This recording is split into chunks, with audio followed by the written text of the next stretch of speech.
Welcome back to Fair Fade Investing. Today we're taking a look at Costco Wholesale Corp, ticker symbol COST. We've got price per share of $691.97, market cap of $307 billion, enterprise value of $296 billion. And if you don't know what Costco is, Costco operates a membership-based, no-frills retail model predicated on offering a select product assortment in bulk quantities at bargain prices. The firm avoids maintaining costly product displays by keeping inventory on pallets and limits distribution expenses by storing its inventory at point of sale in the warehouse. Given Costco's frugal cost structure, the firm is able to price its merchandise below the competing retailers, driving high sales volume per warehouse and allowing the retailer to generate strong profits on thin margins. Costco operates nearly 600 warehouses in the United States and boasts over 60% market share in the domestic warehouse club industry. Internationally, Costco operates another 270 warehouses, primarily in markets such as Canada, Mexico, Japan, and the UK. So on to the financial strength. First thing I'm noticing here is the cash to debt ratio of 1.91. So that means for every dollar of debt, they have just under $2 of cash on hand to pay down those debts. In the profitability rank, we do see, just like stated above, that their margins are fairly low. So we see here for their gross margins, currently they're at 12.37. Their high in the last 10 years was 13.3, and their low is 12.1. So sitting just above their low for the last 10 years for gross margins, but still fairly small range and low numbers for those margins. When we come to operating margins, we see that their current is 3.4, their median is 3.18, and their max is 3.43, so just under their maximum for their operating margins in the last 10 years. Net margins sitting at the highest in the last 10 years. Free cash flow margins sitting just below their highest in the last 10 years. So the business fairly on pace with how it's been operating in the last 10 years. When we look at management strength, I use ROE, ROA, ROIC, and ROC. We do see double digits for ROE and green bars in comparison to the industry for all these. For the return on equity, they're at 27.3 versus that median of 24.9. For return on assets, they're achieving the highest they've had in the last 10 years. For invested capital, they're above the median, below the maximum at 14.7. And for return on capital, they're getting the highest they've had in the last 10 years with 31.1. When we look at the price to earnings ratio, we see 47.17 as their current, a median of 31.2, and a maximum of 49.49. So they're sitting just below their maximum for the last 10 years when it comes to price to earnings ratio. So there could be some overvaluation right now, or just significant amounts of growth priced in.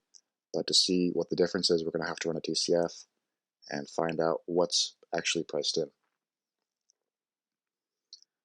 Moving to the trailing 12-month revenue here, we've got $245 billion in revenue versus that $307 billion market cap. So trading for almost their trailing 12-month revenue. But remember, this is a lower margin business. So for free cash flow, for example, they're only keeping 3.58% of that trailing 12-month revenue. So when we look here at the financials in chart form, we can see their revenue steadily increasing over time, and their net income, EBITDA, also low margins. So we do see those smaller bars here. And cash debt, fairly linear, and then cash outpacing here, switching to trailing 12-month.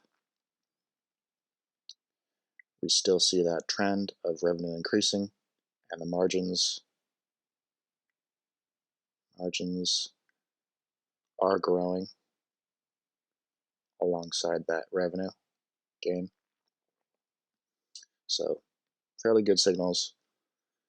We do see here very clearly that the cash started outpacing and then continued to outpace, and the debts do look like they're being paid down. When we come to shares outstanding, looks like share sales, and then most recently we do have a share buyback. So Costco is single business segment. They operate in the United States mostly with 72, almost 73% of their operating revenue. Canada following close behind at 33 billion with 13%, and then other international at 13%. But to see where the company could be headed and what's currently priced in when it comes to growth, let's run a DCF. So it looks like the business is fairly predictable. We do have data for the earnings per share on the 10, 5, and 3-year average periods. For free cash flow, we also have data for the 10, 5, and 3.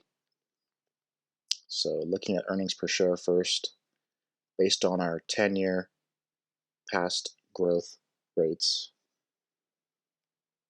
with 12.9% growth annually for the next 10 years, fair value would be closer to $283, whereas currently we are at $691. So let's see what's currently priced in. So currently there's about 26% growth priced in, which is almost double what they've been achieving in the last 10 years, although we do see growth acceleration here with the 5-year outpacing the 10-year and the 3-year outpacing the 5. Looking at free cash flow, we've got that 17.3 for the 10-year annual rate per share. So with that, fair value would be closer to 516, whereas currently we're at 691. Seeing what's currently priced in, there is about 21 to 22% growth priced in for free cash flow. And if they were to achieve what they did over the last 10 years, it would be closer to that 516 value, whereas anything over 20, 21, and they'd be around fair value or even higher. It's really hard to say where this business could be headed, but one thing is certain about Costco is that people don't go to Costco with the idea of shopping around or window shopping. People go to Costco and they spend at least $100 or $200 every time they go there. I know they just opened up a shop in China, and from the headlines, it said that the store was flooded with people. People loved it, and Costco is one of those businesses that it's got a weird moat on its competition. Even with low margins, it can still outsell, and people go there and you know, they spend money at Costco. People don't go to Costco just to window shop and look at products. People go there because they need something. People get gas at Costco at certain Costco locations. They're branching into many different sides of the business, and it does look like there is still room to grow. So I think that's why some of this growth could be priced in. Although I would love to see this priced in with even lower growth rates, but that's just not the case right now. So, sometimes you find the great businesses. Sometimes when you find great businesses, they are just already priced in. But then again, fair value's not necessarily a bad spot to be buying a business, so I'll be watching over this in the coming months, and we'll see if it comes back down to something a little bit more attractive when it comes to a buying standpoint. This is my fundamental and hypothetical analysis of Costco stock. If you have any questions, leave a comment below. If you want a stock reviewed, let me know. And that being said, see you guys next time.